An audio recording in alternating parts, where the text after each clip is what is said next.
When I was in, it was not the nicest time to be in the military. It was right after Vietnam. I used to grow my hair long and keep my ball cap on and tuck it under there, so when I wasn't on base, it looked like I wasn't in the Navy. Something flew past us at night. It was flashing. It got in front of us, went down in the ocean, and went beside us and was flashing as it went beside us. We're all on this ship.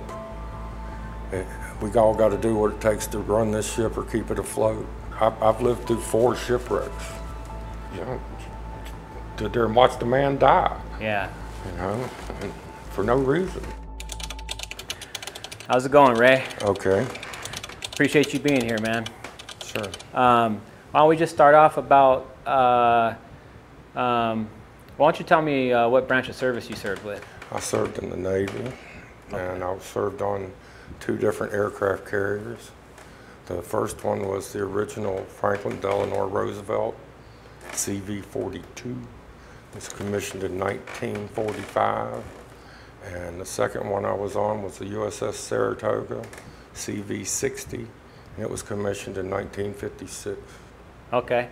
What rank did you get out as? I was an E4, third class petty officer, aviation metalsmith. Okay.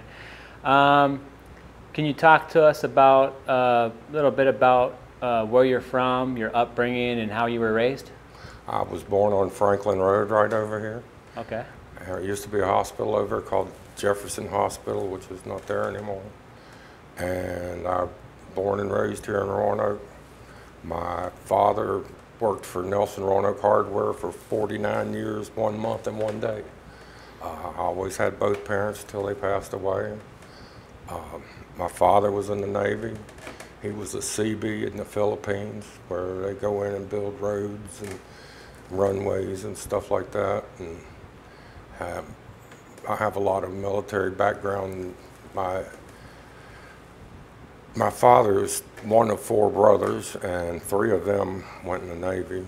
And then on my mother's side, 2 of my uncles, they were in the Navy also. Well, one was in the Army, one was in the Army. Okay. Growing up, did you play any sports or anything? Were you involved in any type of activity, hobbies? Hot rods. Hot rods? Yeah, hot rods. I hung around with my friends in the garage. I always hung out in the garage, and you know, messed with old cars and motorcycles and all kinds of stuff. Nice. How old were you when you went into the service? I joined on my 18th birthday with my best friend. The Marines had been trying to recruit me and were pretty hard at recruiting me. And my best friend said, "You join the Navy, I'll go with you." And we joined on the buddy system. And so we went to Orlando. We rode a bus from here to Richmond, then rode a train from Richmond to Orlando, Florida to boot camp. Wow. And while we were in boot camp, we were in there long enough that when Christmas came up, they gave us 2 weeks to come home, and then I had to go back to boot camp for 2 weeks, which is kind of funny. What inspired you to go into the Navy? Well, I wasn't doing much around here. I worked in a grocery store when I turned 16. I then worked for Powers Fence Company, and that was backbreaking work for 18-year-old kids. So I said, well, I'm going to go join something. And like I said, my best friend said, "You do the Navy, I'll go with you." And he and I went through boot camp together. And then we went to Millington, Tennessee, which is just above Memphis, and went to school there, aviation school there. But we weren't in the same school, but we were basically together then. And then he went to Beeville, Texas, and worked in an intermediate rebuild facility, and never saw the ocean connected to the Navy. And I went to San Diego and was in VF51 in San Diego at the Screaming Eagles. And then I was supposed to take the last med cruise on the Roosevelt, and I ended up in the hospital, and they transferred me because I ended up in the hospital over a month.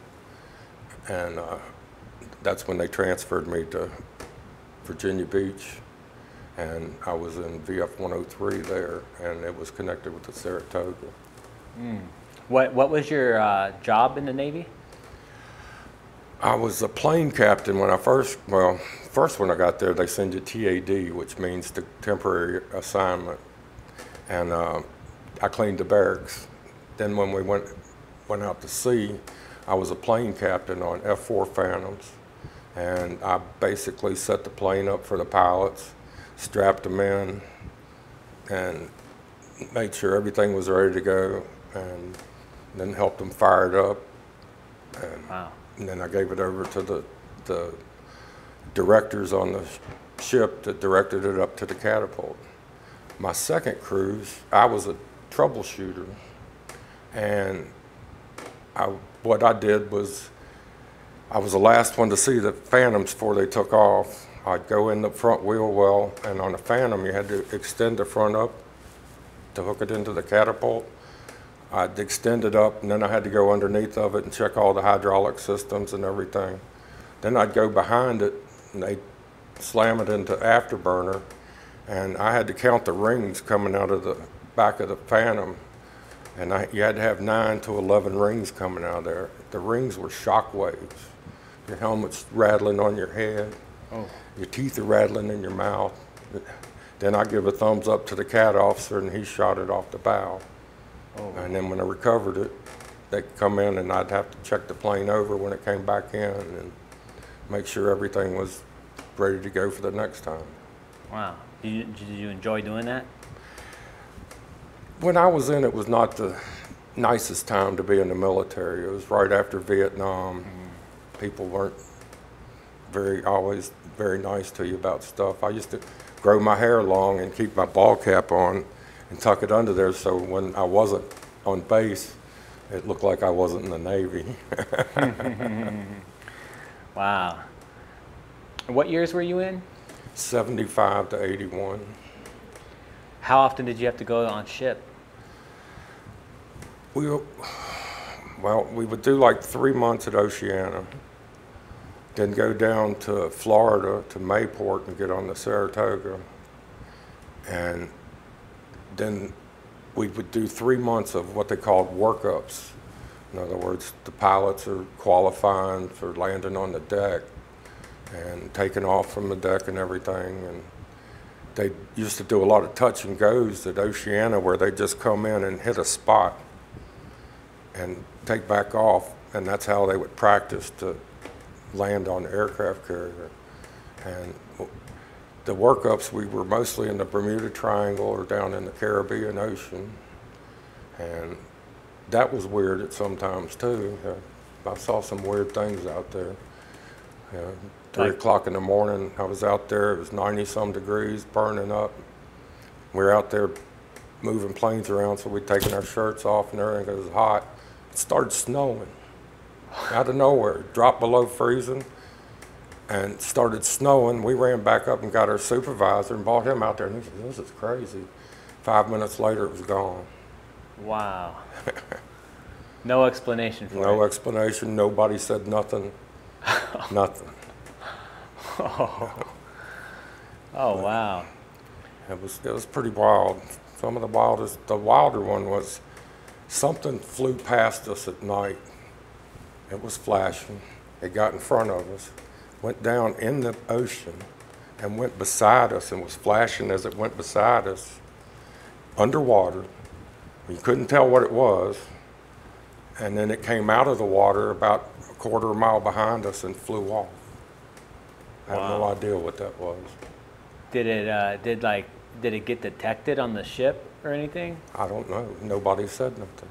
Did anybody else see it? Oh yeah, there was a bunch of us hanging over the side watching this thing. Wow. And I couldn't tell you what it was. That's crazy. Out in the middle of the sea, huh? It was out in the middle of the Atlantic Ocean. What was a typical day like on ship? Like when you weren't... And port, you still, most of the time we were washing airplanes and trying to get that stuff done before we went back out to sea. We typically would go out to sea when we were at Mayport, and we'd go out for about a week and come back on the weekends. And sometimes, when we were in port, you could take your liberty and take a couple days off and go somewhere in Florida or something. And we did that a few times. I had a friend I used to go with. He lived in Zephyr Hills, Florida, and I used to go with him and his dad fishing on the weekends sometimes. But now, when you're out at sea, the jobs I had, I didn't have a regular schedule. It was flight quarters to flight quarters. They would call flight quarters, and that would mean in 45 minutes, they're going to be starting to get ready to launch planes. And then they start doing what they call sorties, and that's when the planes, you send off this set of planes. 45 minutes later, you set off another set of planes, and then you recover the planes that you launched first. And that would how it would go all day long. You'd get 45 minutes off in between while the plane was out flying around. And being a plane captain, I had my name on the front wheel well, and that was my plane. So when I was waiting for it to come back in, I had 6 tie-down chains over my shoulders that weighed 18 pounds apiece.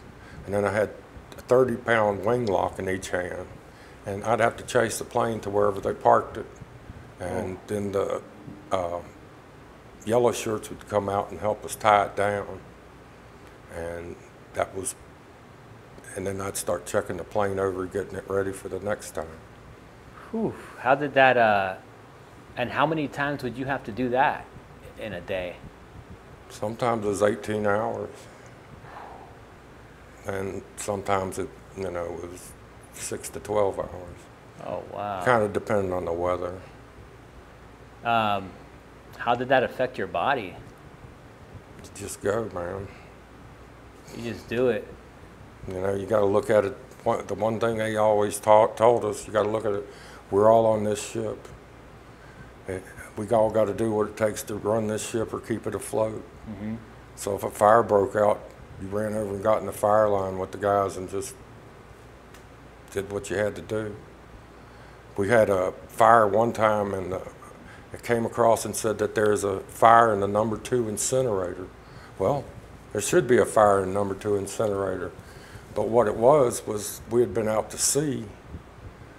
We'd been in port, and they didn't have a trash barge to bring out to us. So they piled all this stuff in the room beside the incinerator, mm-hmm. and we're getting ready to start burning it, and the spark caught the pile. And next thing, we had a major fire on the ship, and that was right below the compartment I was in. And our compartment's filled with smoke, and we had to get out of there and stuff and go down and help fight the fire and stuff. Did they have was there like a designated fire crew on ship? There is, but then you're all fire crew. They're leading what's going on. And you just listen to what they need. Grab this hose, help this guy. And I don't know if you've ever seen a 3-inch fire hose take off. Yeah. And start whipping. You had to be ready for it and holding the hose down, so you didn't go flying the other way. That could take you out. Oh yeah. The first cruise I was on, I've lived through 4 shipwrecks. The worst shipwreck was I was in the compartment asleep with all the other guys at like 4 o'clock in the morning, and we're refueling with another ship. The other ship lost its rudder and turned into us. And the superstructure, which is the top of the ship, came through the wall of the compartment I was asleep in and tore a 12-foot hole in the wall where I was, and I got up and ran out of there in my underwear and didn't look back. But two of the shipwrecks I was in were when we were refueling with another ship, and that's how scary it can be when they're trying to do that. Pretty dangerous just to try to refuel, huh? Yep. Wow. Anybody get seriously injured at all during those wrecks? I don't think, not really during the wrecks, but when that wreck happened, it tore the ship up enough, they had to take it into dry dock in Sicily. So they flew me and a crew of people and the pilots to Rota, Spain, so we could keep the pilots qualified till they fixed the ship. And so I ended up in Rota, Spain out of a 6-month cruise. I was in Rota, Spain for 3 months. So, and that was over Christmas and New Year's. And when I got there, they said, well, y'all have got a squadron here, and you've got to send somebody TAD, which is that temporary assigned duty. And they sent me to the ground support equipment, which is like tractors and you know, the equipment to work on the planes and stuff. Well, the guys said, we don't really need you. We're going to put you on night shift. If we put you on night shift, you can go home by 5 and go in at 4 and get off at 5 o'clock. So I didn't, you know, I had a pretty good time in Spain. Yeah. Wow. Then when we were flying back, this was pretty wild. When we were flying back, they had already sent the planes to the ship. And one plane had veered and hit one of the antennas. I don't know if you've ever seen an aircraft carrier. They got big whip antennas, and they lay them out like this when they're out to sea. Well, one had hit that and cut a tire. Well, we're flying across Europe, and I'm like, we're landing, and I'm like, what's going on here? And the back end of this C-141 opens up and says, is AMS Jamison in here? Yes. What did I do that they pulled the plane out of the air? He says, you got a tire for a Phantom? I said, yeah, underneath all that stuff down there. They made everybody on the plane get that pallet off of the plane. I mean, when I'm saying a pallet, it's like 8 feet by 8 feet pallet. Unpack all that stuff, get me a toolbox and a tire, and then they had to pack it all back. Well, I got to looking at it, and I said, whoa, I looked at this tire, and the way it was cut, when he landed, it was lucky because it was closing the cut up. On the ship, they put 350 pounds of air in the tires, and I was like, these guys were all looking at it, said, get away from that thing. It could blow up at any time. Ooh. And I crawled up under it and pulled out the jack point and stuck the jack under it, and then let the air out of the tire and ran. It's to make sure I didn't get hurt. But they showed us how to do that. You know, you got to approach it. This is how you do it. And you get in line with it because it'll blow out the sides more than in line with it. Wow. And then packed everything up, got on the plane, and finished flying to Sicily. What would happen if a tire with 350 pounds of pressure exploded? It blows up, it'd tear your head off. Ooh. Wow. That's why you don't mess around. To give you an idea of how varied that is, on shore, the tires had 100 pounds in them. On the ship, they had 350 pounds in them. The same tire? Same tire. Why the difference? Because you're slamming that thing down on the deck as hard. And you need the air pressure so they don't collapse. Wow. Wow. That sounds dangerous. It is. Everything. That's why they call it the most dangerous job in the world on top of an aircraft carrier. Wow. Any other significant stories you want to talk about from your service? I was up on the flight deck working one night, and they were landing an A7. I don't know if you know what an A7 is. It's a single engine, single pilot Okay. attack aircraft. And it had a rookie pilot in it. And he came down, and we were out in the middle of the med, and he hit the round down, which is the back of the ship, 3 times. And usually it's 3 strikes and you're out. But we weren't close enough to a land-based anything, so they gave him a 4th try. Well, he caught the wire on the 4th try, but the tail hook broke off. And he freaked out and swore up and down he didn't have enough airspeed to take back off again. Well, he fired the ejection seat. The ejection seat misfired and chunked him out on the deck, just literally, poosh. The rockets didn't take, it has an initial tube in the middle of it that shoves it up. Then the rockets fire and take the seat on away from the plane.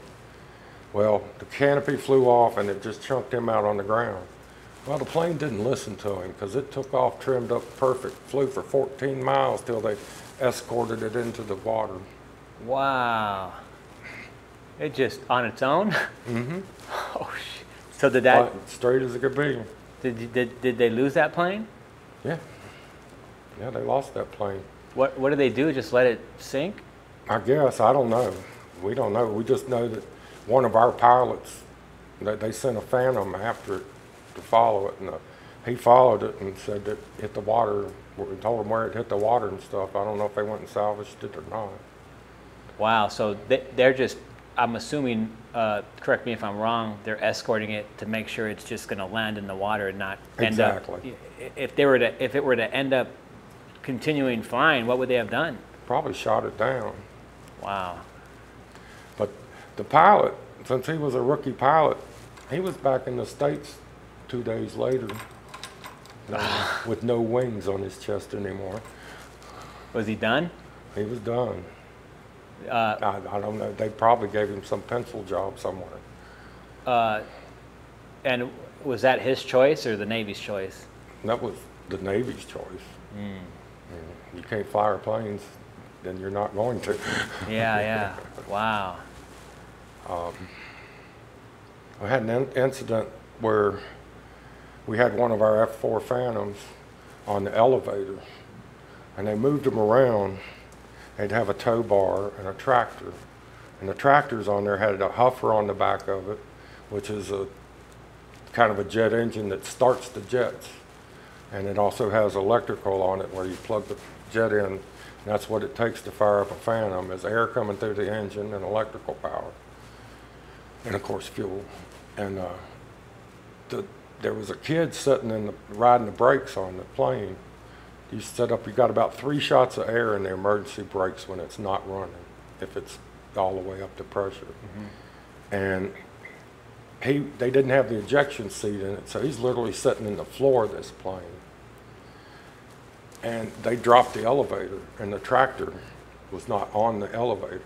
So the tow bar drug it up in the air, straight up in the air like this. The tow bar broke, and the tractor came on over and slammed and smashed the cockpit on the plane with that kid in there. Oh. It didn't hurt him because he was so far enough down in it that it didn't. But my skipper came out and I said, I want everybody drug tested within 50 feet of him.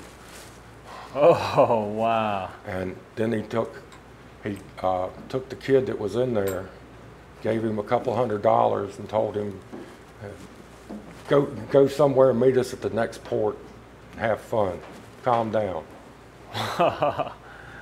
So. Oh, wow. We had a good skipper at that time. Yeah. We went to have one of our summer picnics at Oceana. They took the back seat out of a F4 Phantom and flew to Colorado and filled the back seat up with Coors. That's back when they didn't sell Coors here. Filled it up with Coors and bought it back for our picnic. That's some service right there, huh? We thought that was pretty cool. That is cool. Wow. I don't know if the Navy knew all about that, but Oh man, that's wild. When did you get out? I got out in '79, but then I had the inactive reserves. In inactive reserves, all you got to do is get a phone call, and you're back in. Yeah. So that never happened. But I got out in '79 and came back home. Got a job here delivering kegs on a beer truck. What was it like transitioning from the military back into civilian life in '79? Since I didn't see any combat or anything, it was pretty easy for me. Yeah.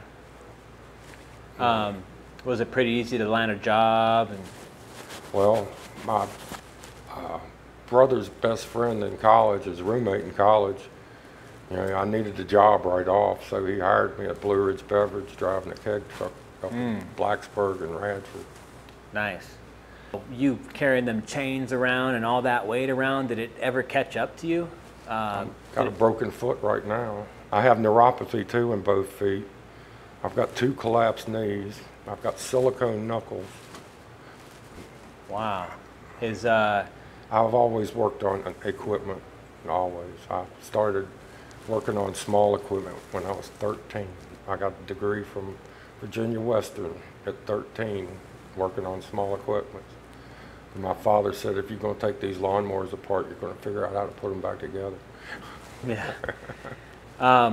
Are any of these injuries that you have they been service connected?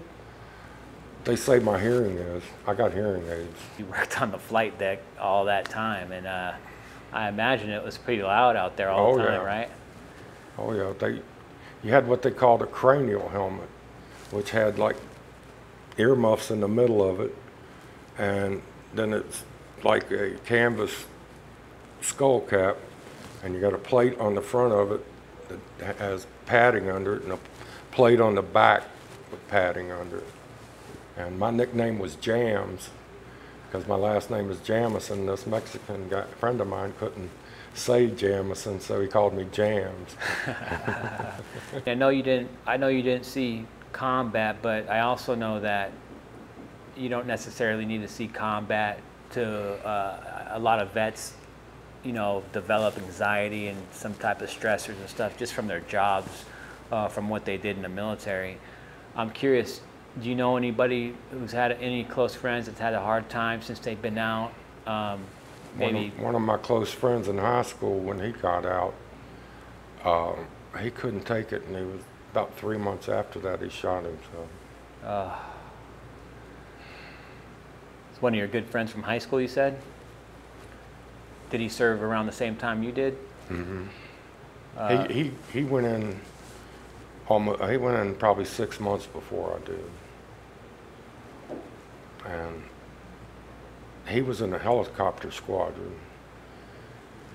And at the time, aircraft carriers always have to have a helo squadron when they go out. They didn't have enough helo squadrons to go around.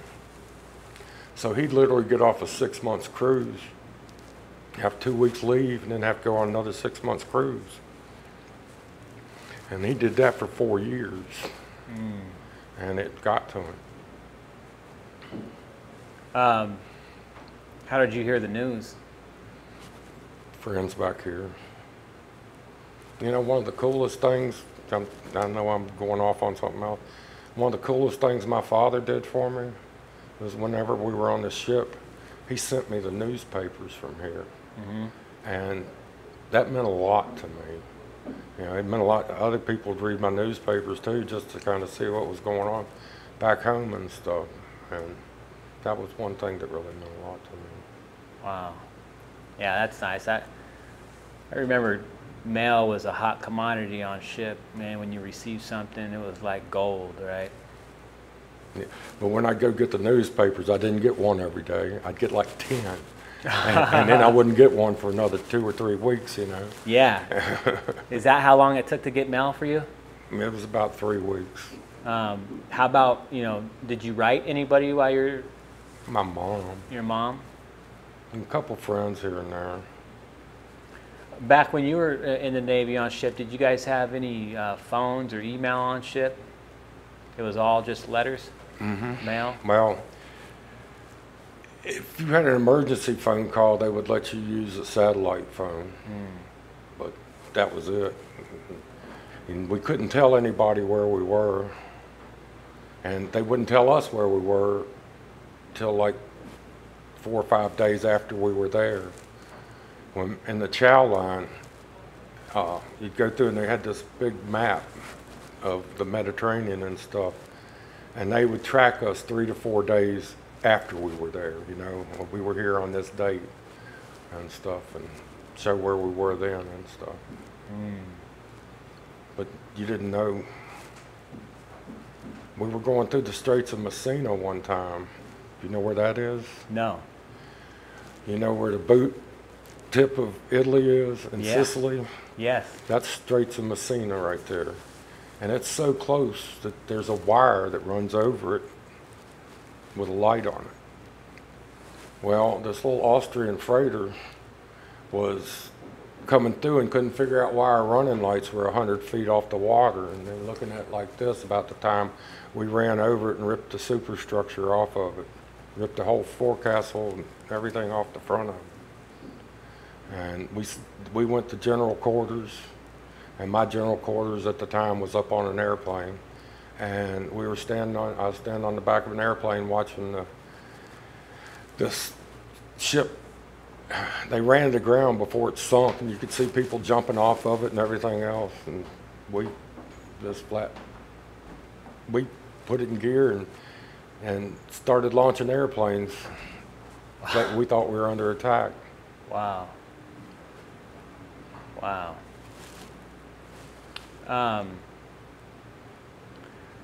You know, Ray, the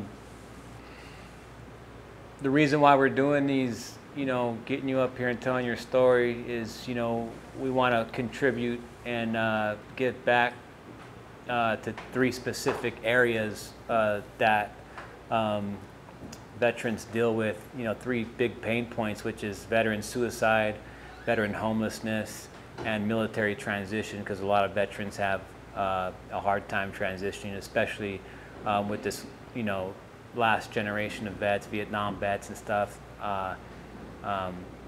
Us have been at war for the past, you know, couple decades or so. Yeah. I'm curious on if you have any thoughts about, you know, the whole, you know, 22 vets a day that commit suicide, that statistic, homelessness, or it's sad is what it is. Yeah. You know, people came to defend the country. You know, stand up for what you believe in, stand up for the flag, and then they get back home and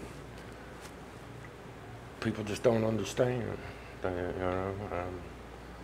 They're put in a position that, you know, I don't feel right here. I don't feel like I should be here. Or if I lost a friend when you were over there, you know, why was it him and not me type thing. I've heard a few talk like that and have sat and talked with some friends about stuff like that. Yeah, do you have some, you know, people that have struggled with the transitioning out? Not now, but have before. Yeah. That's why I was saying for her to go talk to that one friend of mine. He was a brown water Navy guy. Do you know what that was? No. They were the little fast boats that would take like a group of Marines up the rivers in Vietnam. And that's what they called that. That was one of the things he did. But they called that brown water Navy. And, you know, they had the machine guns on each end of it. And wow. But I did see people die. You did? Mm-hmm. Where at? Well, we were getting ready to we were starting out on a cruise, and we were going to do they do an air show before we go, and they do like a family cruise where they take all the family out for like 6 hours and then bring them back in, let them off, and then we go on the cruise. And I don't know if you know what a Harrier is. Yeah. Our Harrier, our planes, the A7s were going to do this maneuver where they come through the clouds, then they shoot a flare, and then they shoot a missile at the flare. Well, our A7s wouldn't do it because it was too cloudy. Well, so here came two Marine Harriers from the land. They said, we'll do it. And they came down, they popped out of the clouds, had already shot the flare, shot the missile, and then it looked like the missiles popped out and went in the water. It wasn't, it was both planes. Oh. They collided, or? They hit the water. They all of a sudden pulled out to the clouds, and the clouds were only like 100 and some feet off the water. And I watched 4 men die out in California on the runway at Miramar. You know where Miramar is? Yeah, the air base. Yeah. Back then it was Navy, now it's Marines. And that's where they shot Top Gun. Yeah. And that's when the F14s had just started coming out. And they were doing touch and goes with the F14s where they'd come in, like I said, and touch and then come back up like this. Well, I was walking out to the planes to wait on the pilots to come out so we could put them in the plane. And I see this one come in, and it just starts dropping out of the sky. And you see 2 pops before it hit the ground, and it ejected both pilots into the ground. And 3 days later, I was just sitting on the back of a plane watching the planes come and go, waiting on another crew to come out. And it was like I just watched the replay of the same film. Did the exact same thing. They grounded all of them, and there was some kind of frame design that was bad. Oh. And they had to redo every F-14 made. Wow. Because of this. And I mean, they just fell out of the sky. And I just so happened to watch both of them. Oh, wow. I mean, does something like that affect you at all? Oh, yeah. Yeah, how so? Yeah. Stood there and watched the man die. Yeah. You know, and for no reason. Right. And, you know, death gets to me pretty bad.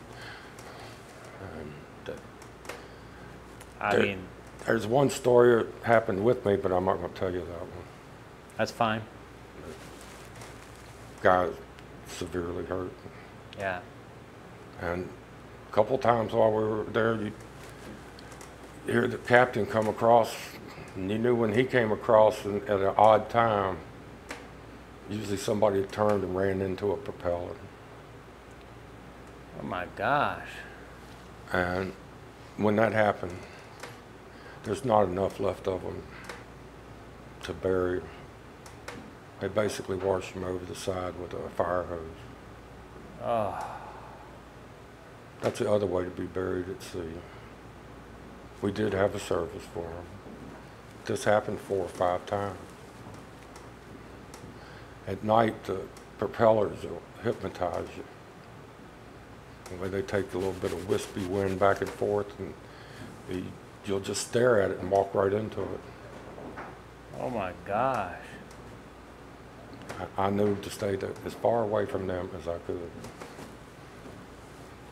Did they ever do anything, like after something like that would happen? Did they try to do something to alleviate from happening again or prevent? We would all go in, and they'd have a safety stand down, and they'd go over safety procedures, show you all the safety movies and all that stuff. Oh, I just can't imagine. That's like the fire on the Forrestal. I don't know if you've heard about that or not. No. This was when John McCain was on the Forrestal, and he flew A4s.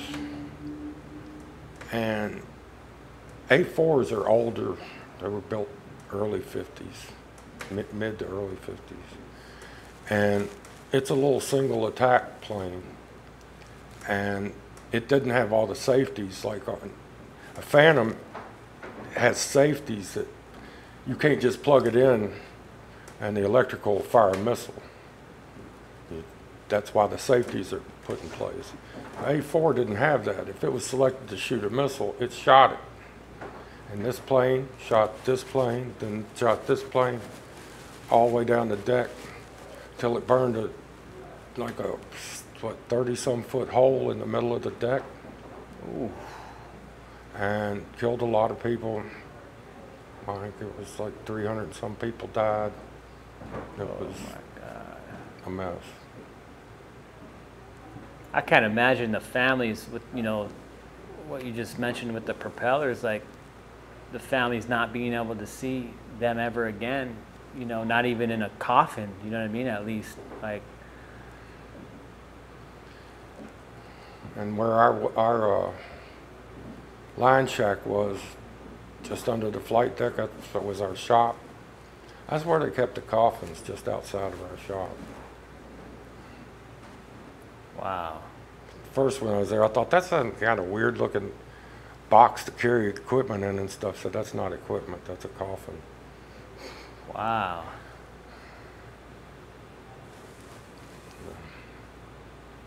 Wow, yeah, that's,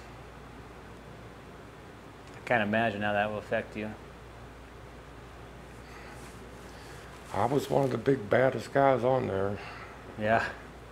And I came down the deck, people got out of my way. I imagine, man, running back and forth, carrying all that weight, man. You Try climbing 3 sets of steps with it. One time they had put my plane on the elevator running with the pilots in it, put 2 planes on there. Well, they dropped the elevator, so I'm like, I gotta get to the plane. So I go run inside and go to run down the steps. Well, here's an admiral coming up. I run him over and just kept running. And they sent the Marines after me. And I ran out, when I got down there, I ran out onto the hangar deck. And about that time, they sent it back up. So I had to go back through all them to get back up and catch up with the plane. Wow. It was a mess. I didn't get in no trouble for it. The Marines were too scared to go out on the flight deck. They're not used to that flight deck, yeah. Wow.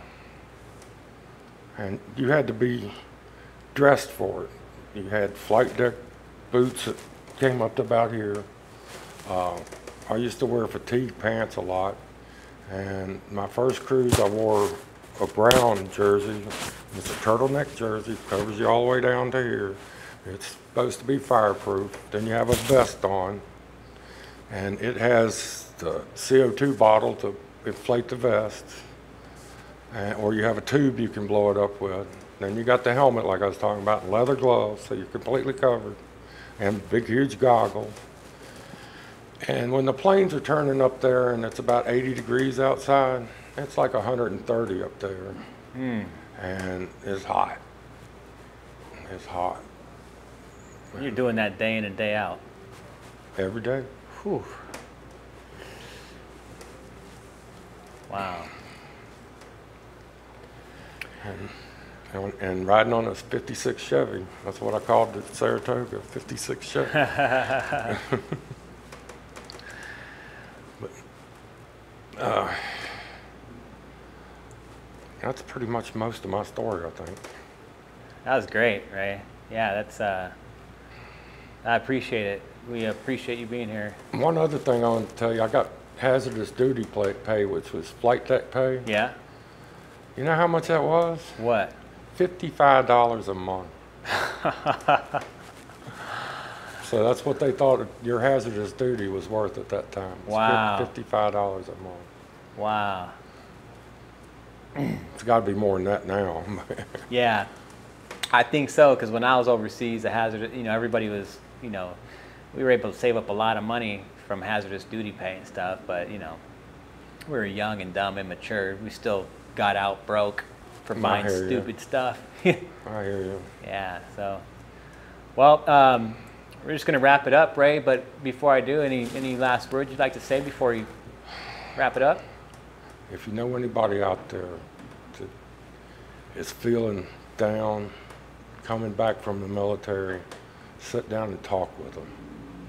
A lot of times they just need somebody to talk to and confide in, get some of it off their chest. So far, Ray, you know, feeding on that point is so far every interview that we've done, every vet has been very grateful that they've came and sat down and sat where you sat, because they said they've got a therapeutic feeling, like it was good to get a lot of stuff off their chest. So I do really think that, you know, talking about it is really, really important, and this is one of the reasons why we're doing this. That's a good thing. Yeah. So thank you for being here, and thank you for your service. Thank you. Push it to the limit, I can't go no more.